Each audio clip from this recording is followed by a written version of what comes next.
It was my fault. I was in the wrong model, which would explain a lot.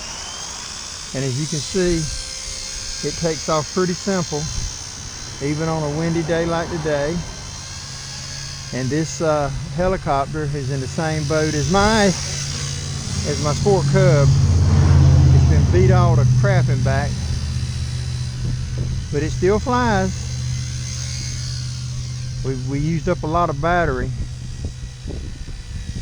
working with that, trying to fly it in an airplane model. And it's a collective pitch, does a good job.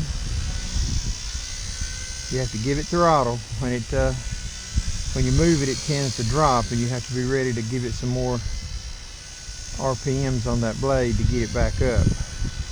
I need to trim it a little bit to the lift is tilting. Ooh, and now we're doing pretty good. Could this be the first flight without a crash? That would be a first for me in this helicopter.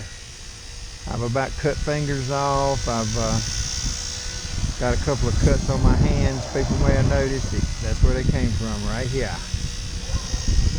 I like the little blue one, the 125, I think it is. I've seen some reviews on it, and it's a prettier looking airplane. That doesn't count, it's still flying. It's still flying, ladies and gentlemen.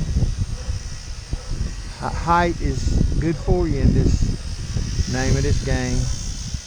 I can feel the throttle's going higher and higher, so the battery's starting to show its age. I think we're going to bring it in for a landing and see if we can hit the pad. All right, there you go, folks.